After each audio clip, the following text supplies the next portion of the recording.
So tell me, man, how's this year's crop of freshman chicks looking? What, you're gonna end up in jail sometime really soon, I know that. Fact. No, man. Yeah. No, man, I tell you. Yeah. That's what I love about these high school girls, man. I get older, they stay the same age. Yes, they do. Go. Yes, they do. Teenagers cruise around their Texas town on the last day of high school. Listen as we discuss the band James learned about from Guitar Hero, chastity pledges that are downright lies, and the worst hazing we've ever experienced. All right, all right, all right. We're finding out if Dazed and Confused stands the test of time.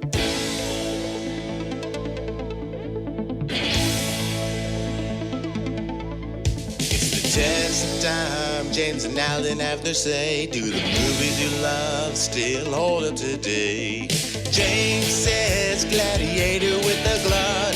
Alan says as a father, blah blah. It's the test of time, James and Alan have their say. Do the movies you love still hold up today? Test of time, James and Alan have their say. Do the movies you love still hold up today? Hello, everybody, and welcome to the Test of Time. My name is Alan Noah, and I am here, as always, with my buddy, my pal, James Brief. Hello, everyone. It's a pleasure to join you for the, almost the 400th time. Wow. This is 377. I didn't even mention that when we did Lost in Translation, that was 375, and we had done Rushmore 350, and I don't know that really matters, but something about Bill Murray every 25 episodes. I don't know that we'll continue that, but 377. We'll be at 400 before you know it. But today we're talking about Dazed and Confused, and there's an element in this movie of hazing where the high school seniors beat up the high school freshmen. And I thought we could just take a minute before we get into the movie to talk about what it was like when you and I were hazed, because we were in a fraternity together, we pledged together, and we were hazed not really that badly at all. Well, I mean, we were hazed, but we were not hazed in the Hollywood type of hazing. We were never forced to drink anything. Right. We had to be places for a long time. We had to run on ridiculous errands. We had to do all kinds of psychological experiments that we didn't know we were being psychologically tortured.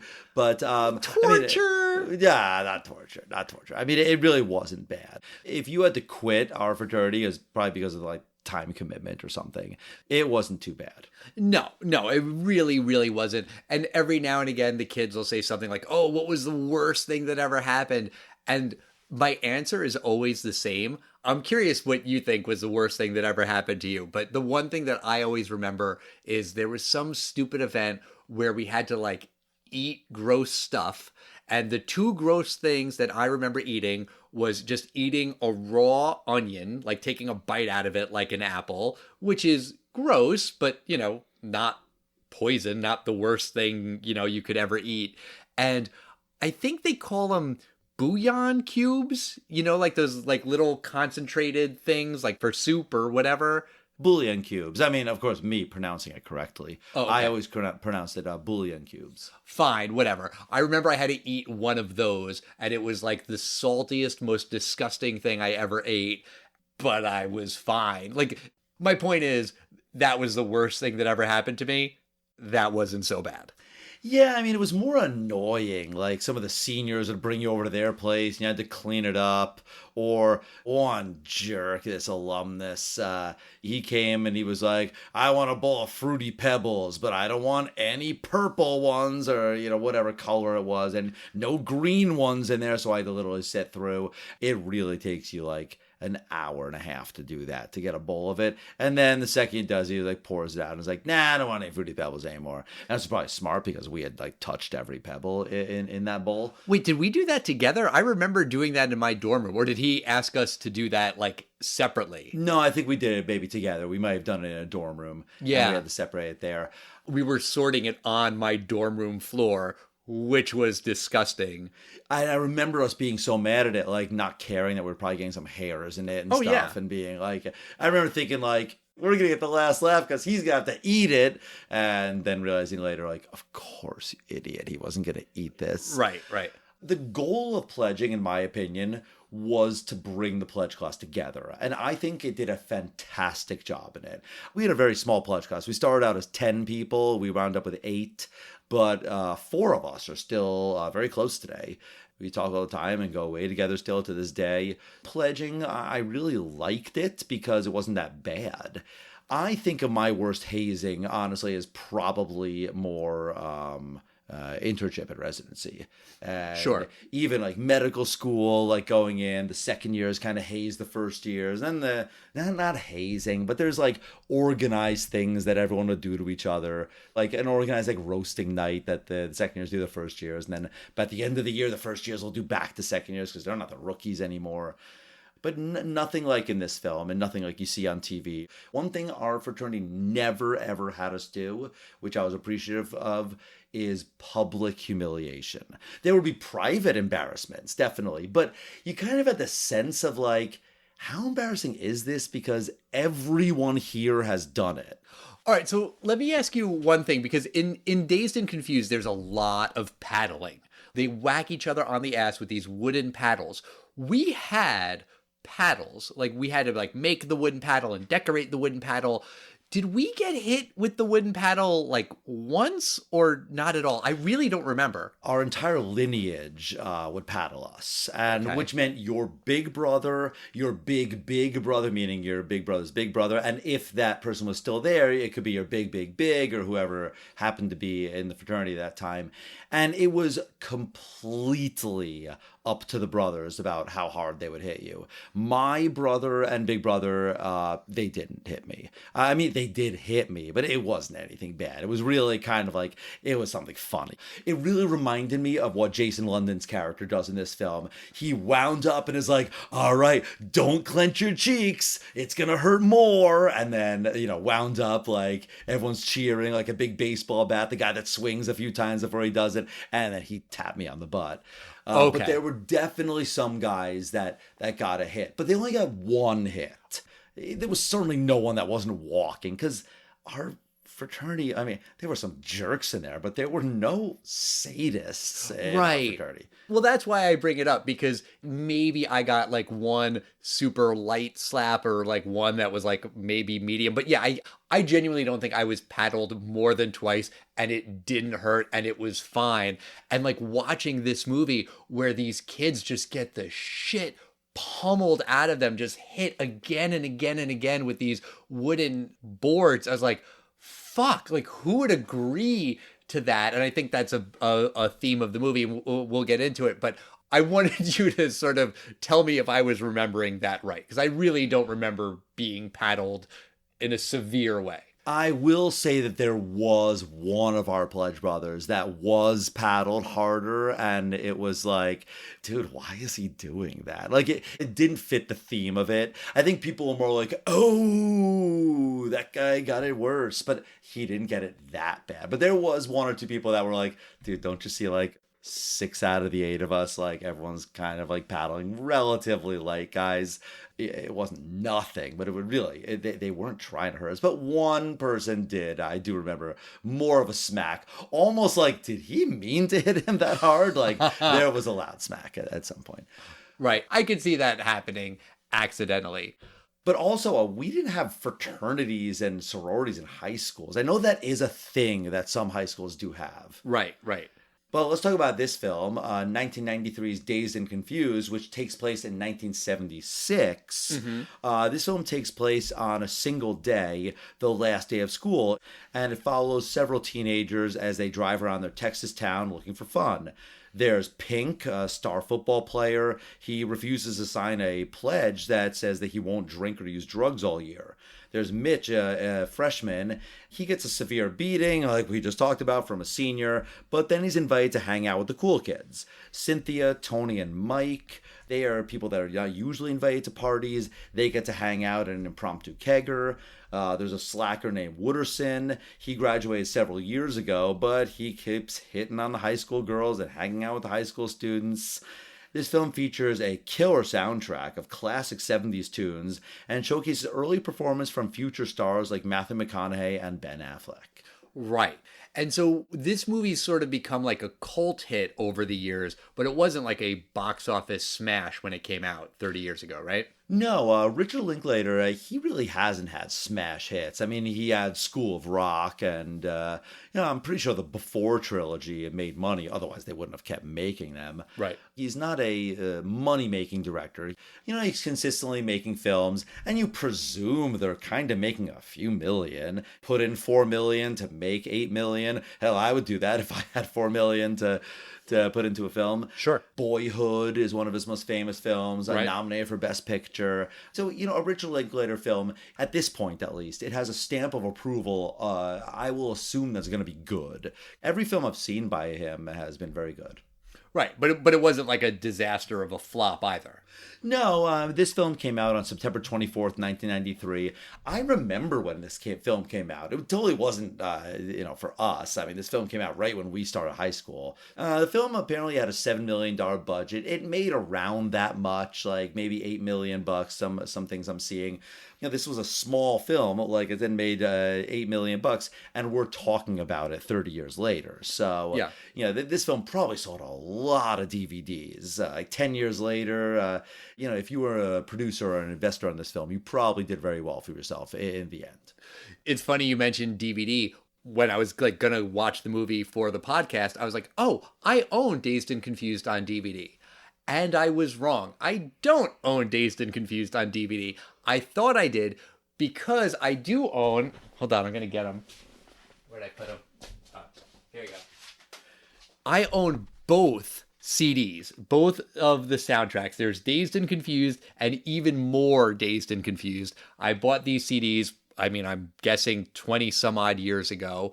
Maybe Courtney got me one of them or both of them. I don't remember. But the soundtrack on this movie is phenomenal. It's some big songs that like some 70s classics. There's Rock and Roll Hoochie Coo, Tush by ZZ Top. And then there's a few that are maybe a little bit more obscure. There's Tuesday's Gone by Leonard Skinner. Everyone knows Sweet Home Alabama and Freebird. Not everyone knows Tuesday's Gone. Tuesday's Gone is a great song.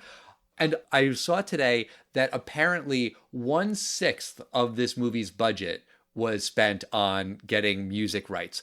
I was surprised by that. I would have guessed that number to have been a lot higher. They spent 5/6 of their budget on other stuff. Like Matthew McConaughey was not pulling a big salary at this time. This is his first movie he was ever in. I was expecting more of the money to have been allocated for music. I was kind of surprised by that. The soundtrack is great, of course, but I don't mean this in a bad way, but it just sounds too much like a Guitar Hero soundtrack. Like Slow Ride is like the classic Guitar Hero band hero rock band song now, because that's what the best Guitar Hero rock band songs are. They're 70s rock bands. You got your Led Zeppelin and you got your Foghat. Yeah, and I did not know Foghat until like Guitar Hero, so it is a really good soundtrack. You did mention Led Zeppelin. Led Zeppelin's not on the soundtrack. They named the movie after a Led Zeppelin song, Dazed and Confused. Oh, okay. One of them, Page or Plant, said yes to licensing the song, and the other one said no. And they needed both of them to say yes. So they could only have the title of the movie be a Led Zeppelin song, and they couldn't actually license that song, which is kind of funny, but whatever. We talked earlier about the hazing, and the hazing still exists now. It's certainly a lot less than it was. And even in our day, it was way less than it ever would have been in probably like the 60s or something. But one thing that shocked me in this film, it's not just that the seniors go and they bring their pickup truck and they're like, if you line up and get your ass whooping, like that's all you'll get. But the people that run, they're going to get it worse. And the teacher that's listening, he's like smiling.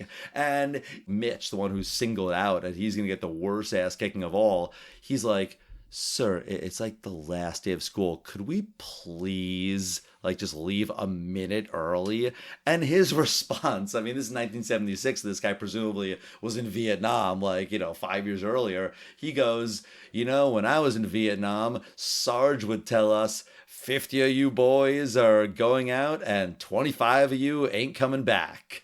And he's basically just telling him, like, nope, sorry, you're going to die today. I mean, I don't think he meant it literally, but I think he meant, nope, you are going to get a beat down. And that's just a rite of passage for you. And I was like, holy shit, I really believe that that was true.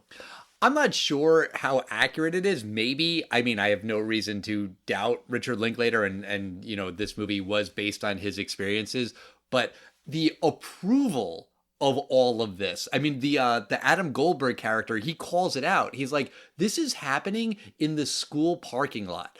The school authorities, the teachers, the coaches, superintendent, whoever, they could shut this shit down, and they don't want to. It's fine. This is accepted. Everyone in the town knows, like, oh, you just got your ass kicked. Okay, whatever. What else is happening? Like, it is just accepted. And it kind of boggles the mind, especially because it's not just hazing. It's like beating the fuck out of little kids. They call these kids freshmen on their last day of junior high school. I do that to my kids, like on the last day of fourth grade. You know, they come home after that day and I'm like, congratulations, you're a fifth grader. And my daughter's like, Dad, not really. I have like 3 months until I start fifth grade. And I'm like, no, today you are. And they roll their eyes because I'm a corny dad. But in this movie, they follow that rule. Like on your last day of junior high, you are a freshman. So what are you, 13? They are beating the fuck out of 13-year-old kids. And yeah, I'll sound like a hippie pacifist or whatever, but like, it's fucked up, man. They're just beating the shit out of little kids.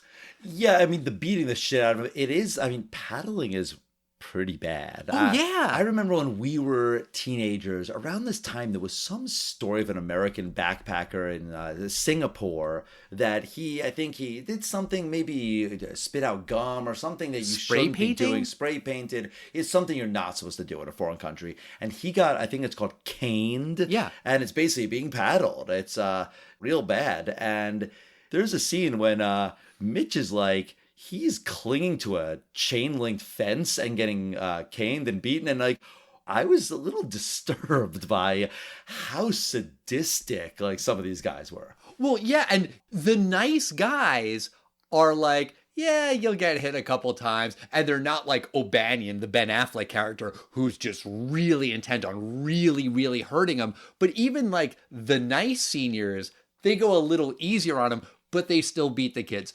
It is disturbing to me, and I think that is also the point and like the big picture theme of the movie is like you endure the pain. It's the thing about running away. Don't run away, just take your licks and then it's fine. You deal with the pain, you get it out of the way, and then at least in theory it's worth it, right? Like, why did we join a fraternity? Why would we endure the air quotes hazing that we put up with? Because we wanted to be in a fraternity and go to parties and meet girls. And that's what happens with Mitch. In this movie, he gets the beating, and then Pink, who's the nice guy, is like, all right, now you can hang out with us. Now we're going to go to the pool hall, and hey, come along. And now we'll give you drugs, and we'll introduce you to girls. And like, so you got beaten up. It's worth it. And, you know, that's debatable, but that is like the world that Richard Linklater has created where, yeah, you take the abuse and at least in theory, it's going to be worth it. Even on the girls' side, when they're picking all of the girls out to get their hazing ritual where they have like ketchup and mustard and all kinds of food dumped on them, and then they have to do air raid drills and lie down on the ground and propose to these boys, which is humiliating. They're done like collecting the girls, and then one of the girls is like, hey, how about you? You come along too. And she gets to experience all of these rituals. It's like she kind of, in a weird fucking twisted way, that girl was lucky that she was picked to be hazed. You know, because if that didn't happen, then she has a fucking boring summer. No one knows who she is. No one cares about her. But she does get to participate in this humiliating ritual. Yeah, I actually like that character being picked because the sorority girl that picks her, she meant to give her pacifier to some other girl, but it's done well that she's just about to give a pacifier to some girl, but oh, that girl already had a pacifier, and then she happens to have one left and picks her. I do disagree with you pretty greatly, though, on your characterization of the girls. I actually think what happens to the girls is actually mostly playful fun. Really? Yeah, they get ketchup and mustard and flour put on them, and then they tell them to, like, propose to the boys. I don't think it's anything that bad. They go up to some boy and they say, "Will you marry me?" I mean, you say it's humiliating. That is humiliating. I don't think so. Something else I disagree with you greatly on, I did not join a fraternity to meet girls. Really? I did not know. I was pretty aware that our fraternity was not the one you joined to meet girls. Like, I'm serious. I knew of cooler fraternities, and we were Valid. not one of them. Totally fucking valid.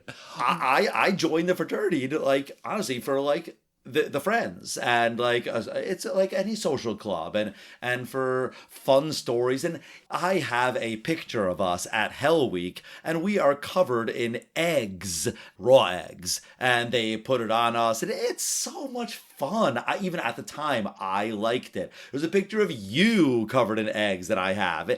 I think these things are fun. You know, I see what you're saying. I just saw it as, yes, I think the girls got it way better than the boys in terms of their hazing. And I think this girl's life is definitely way better in terms of social order because she randomly got picked to be in a sorority. And I don't think she suffered at all by getting ketchup and mustard on herself. Well, when they threw all the food on us, the raw eggs and everything, we were in the fraternity house and no one else saw us. In the movie, when they throw all the food on the girls, it's in the parking lot. Everyone sees. Adam Goldberg, who disapproves, he's watching it. Everybody is there. So that's humiliating. I disagree. I don't think these are random kids being beaten up. Like, there seems to be, for the boys, we're picking on the losers. And, like, Mitch, he looks like a nice guy, but, like, his friends are kind of dorky. And they seem like they would be the all-American high school, like, pecking order that would get beaten up. No, I don't think that's it at all. They go for the athletes. They're picking on them because they're other athletic kids. I get it, I know, and they only get Mitch because his sister said go easy on him. Yeah. But I'm just saying his friends that they run after too. Like, I'm just saying, I don't think these are random girls that are getting hazed. I think these are the selected girls. So I think in a certain way, I really think that some of the girls envy the girls that are being hazed. The girl that's picked out randomly that we're talking about, she's picked out from a group of 3 girls. I'll bet you those 2 girls are like, why didn't we get picked? I do just see it differently. I think that these girls have the opportunity to join this social club. I agree with you that it is considered an opportunity and it is considered a good thing and they do get something out of it. But I also think it is pretty fucking humiliating.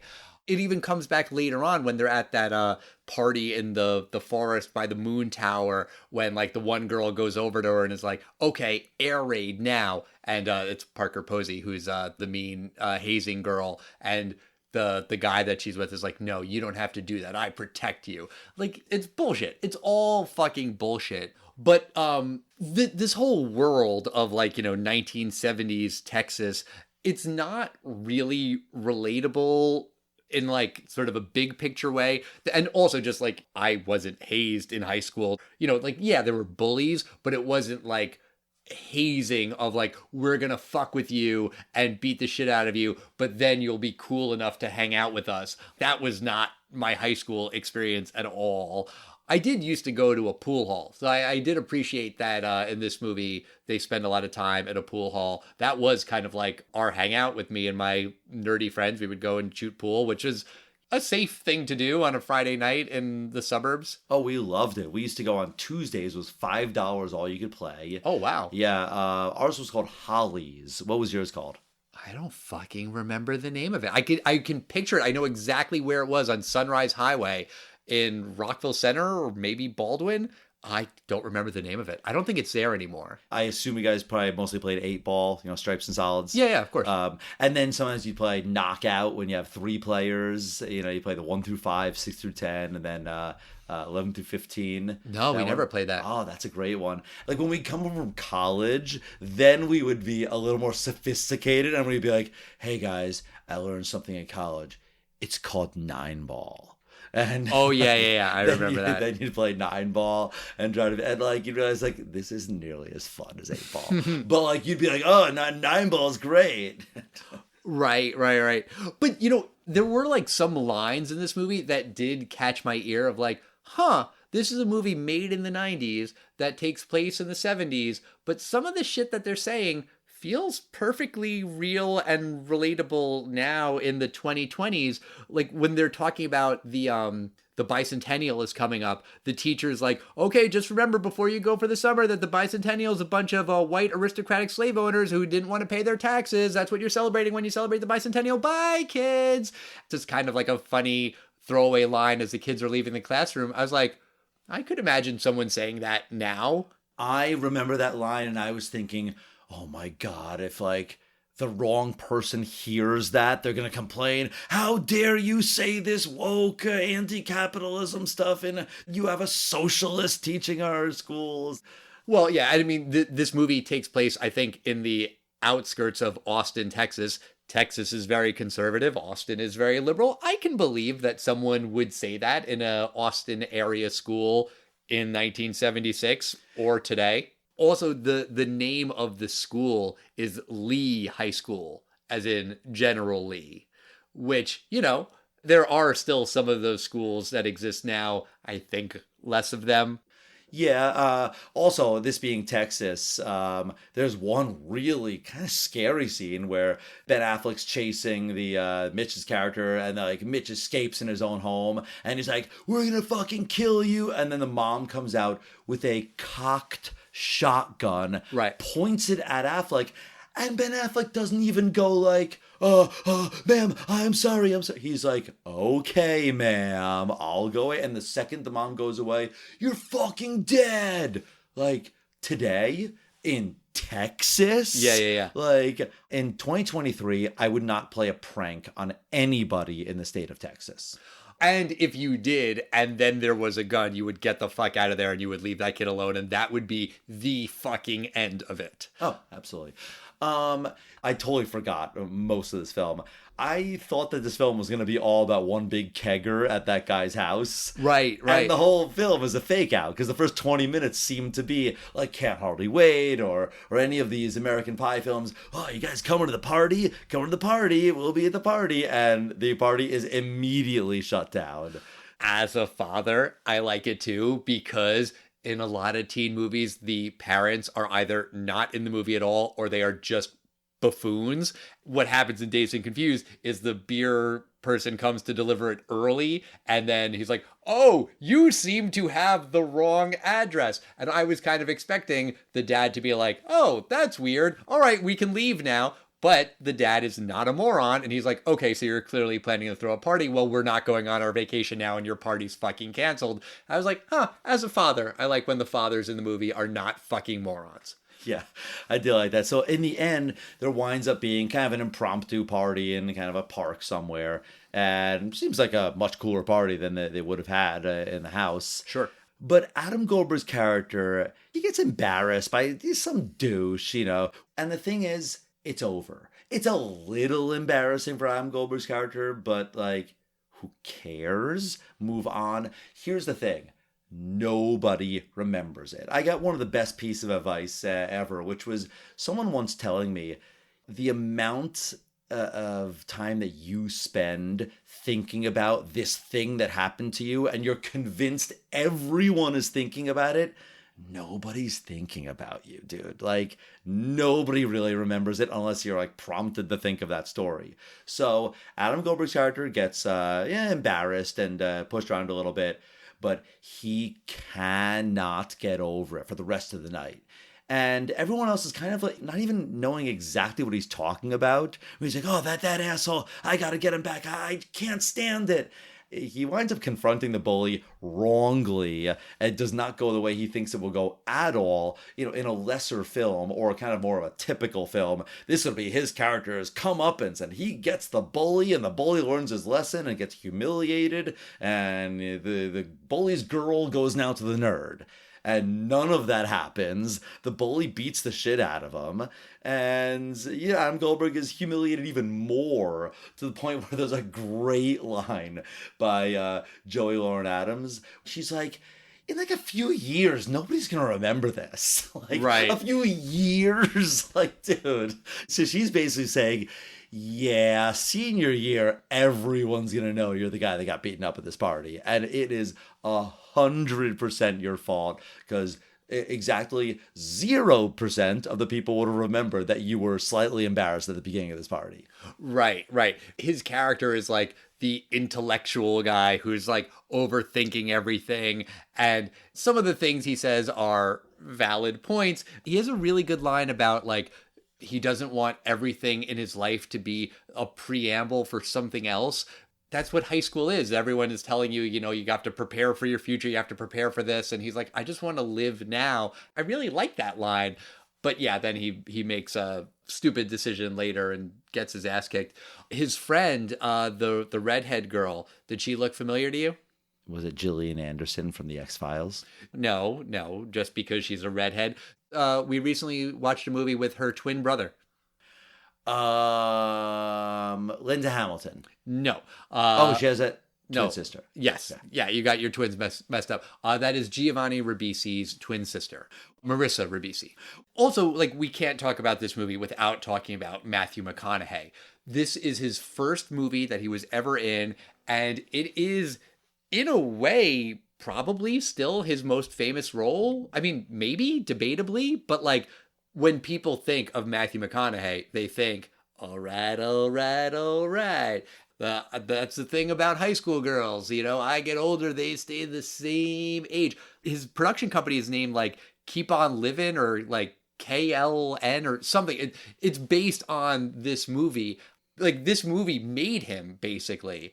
I only think it's funny because, like, I don't think the character of Wooderson is that amazing, really. Like, it's only memorable because it's Matthew McConaughey. Like, if it was anyone else, I don't know that anyone would have really remembered this guy. I mean, it's just so well cast in that this is a very difficult character to play because, no, you don't like him, but he's also, I mean, he's kind of charming, but he's also like, dude, what a fucking creep. I mean, charming in that he's a fun character. Like, yeah, Matthew McConaughey, you're going to have to say that, and like, we're supposed to get like, oh, you creep, not like, holy shit, why is anyone hanging out with this child molester?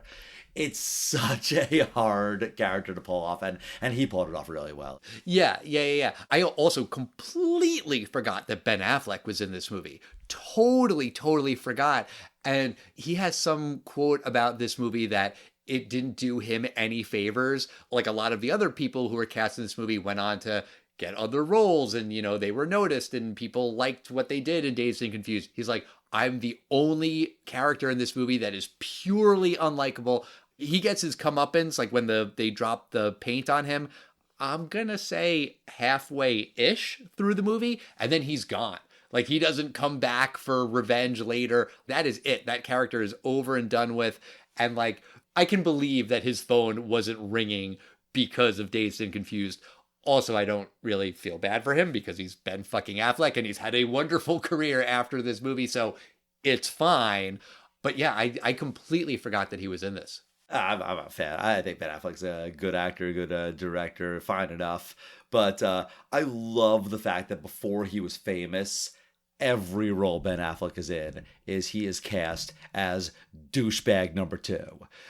He's douchebag number 2 in Mallrats. He's douchebag number 2 in this film. He's douchebag number 2 in School Ties. He's really usually a douchebag in all these early Ben Affleck before Good Will Hunting films. And he and Matt Damon talk about that's why they wrote Good Will Hunting, is because they wanted to have a good movie for them to act in.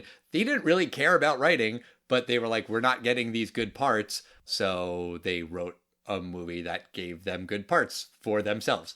And that was a very smart decision. That worked very well for them. But James, let me ask you about Dazed and Confused as a whole. What do you think of the movie? You think it stands a test of time? You know, this movie really reminds me of a high school show, Freaks and Geeks. Oh, yeah. And I was always so upset that it was canceled after a year. I didn't discover it till years later on DVD. But the one thing about it that I was always okay with it being canceled is that, you know, these were regular high school kids. So the school year ended. I mean, they went off to high school and like, what would have happened to them? They all went back to high school in September, the year that we didn't get to see. Oh, but what about the bad kids? Yeah, they did too. And did they graduate? Yeah, it was 1980. They probably didn't drop out of high school. Not all of them went to college, maybe. There wasn't any tumultuous pregnancies, and it was a pregnancy that it was a secret father, and then there's going to be someone brings a gun to school. It's none of that stuff. It wasn't Beverly Hills 90210. It was just a regular high school like we went to. And one thing I love about the end of this film, we don't see some everything all ties together and all these little references and, you know, nothing really gets resolved. There's no huge lesson. There's no big love story that happens at the end. Mitch eyeballs some girls and some girls smile at him and some people that smile across and there are a couple kisses that happen, but maybe they're together this school year, maybe not. It doesn't matter. And what ultimately happens to these people, I don't think any of them wind up being world famous. Yeah, maybe Adam Goldberg's character probably goes to college and does something professional, but I think this is just some average kids. I don't mean that in an insulting way. I mean that in that I just like this. It's just a snapshot of any random high school. And the fact is, in the end, they're probably too boring to write a series about, but not too boring to write a single movie about on the last day of school. And I really like it's just simple. It's pretty realistic. There's some weed, there's some bullies, but even the bullies, like, yeah, they beat them up, but like, it crosses the line I thought it would cross, but doesn't go too much past that line. Like, yeah, they're beaten up, but every one of these boys seems to be, like, fine 10 minutes later. Again, I think it's fucked up, and I think that girls, or nothing that bad happened to them. I just kind of like that this is a snapshot of a high school that doesn't exist anymore. Yeah, you know, 17 years is a long time for a flashback, because 93 to 76, I used to think the 70s were ancient. Yeah, it's a very different high school. And I think if you're making a high school movie about 2006 today, kids today might go like, wow, yeah, they have like flip phones and they have sidekicks, but like nobody's recording anything. There's no one doing it for the gram. And it's very different, but it's somewhat romanticized. And I like this day, and I kind of envy them. I don't really love the 70s as a decade that I envy, but I wish I could have gone to this high school. It seems kind of fun. Yeah, I would probably gone paddled a little, but it wouldn't have been that bad. And I just like Richard Linklater's simplistic idea that in a lesser director or a lesser script would have done some things that maybe at the surface satisfied me, that tied all this stuff together, and Ben Affleck's humiliated and his pants fall down and his truck is destroyed. But you didn't really need that because, you know what, that doesn't really happen to that character. So I think the film works and it stands the test of time. So what do you think, Al? Yeah, I agree with you. And Richard Linklater has said basically what you just said in interviews, that he's writing his own experience. It wasn't crazy like you see in the movies with these big dramatic events. It was about finding beer. It was about driving around and being bored and trying to figure out a way to be slightly less bored. That was his life. That was what he grew up doing. That's very fucking relatable. That's what most high school kids are doing. It's not all life or death stakes, and it doesn't have to be. I think you said it perfectly. It's a snapshot. It is a snapshot in these characters' lives, and it works. I don't really like a ton of these characters. I really only like Mitch, you know, the freshman who gets his ass kicked and then he gets to hang out with the cool kids and he gets to make out with the girl. I'm rooting for him. I'm not really actively rooting for anyone else. What about Pink, Jason London's character? He's fine, but I don't really give a shit about the whole signing a pledge story. That just feels very empty to me because the solution is so fucking obvious. Sign it and then do the drugs you want to do anyway. That's what everyone else is doing. That's what they're all telling him to do. They can't enforce it. He's going to play football. They need him on the football team. So sign the stupid piece of paper and lie. Who cares? That's what every high school kid would do. That's what we had. Didn't you have like the varsity athletes against substance abuse? I think VASA or something. Yeah, I totally remember that back when I was a varsity athlete in high school. No, I was never fucking varsity. Yeah, but I remember of those people, and you would see like all those kids at the parties drinking, and like, you know, they got like an extra pin on their jacket or something, their Letterman's jacket. I didn't know that existed. I was nowhere near varsity. But, I mean, don't you hear that all the fucking time about like these people who take their chastity pledges in their church group and then they're off having sex like on the weekends? Nobody pays any attention to that shit. Just recently in the news, there was the Jonas Brothers, and they talked about they used to wear those purity rings, and now that all this stuff about some divorces is coming out, one of them said, yeah, you know, we wore those for like 4 years after we lost our virginity. It's bullshit. It's fine. Everyone expects it to be bullshit. And like Pink's whole like crisis about they are trying to make me be someone I'm not and it goes against my principles. I understand that that's important to like a 14, 16, however year old he is.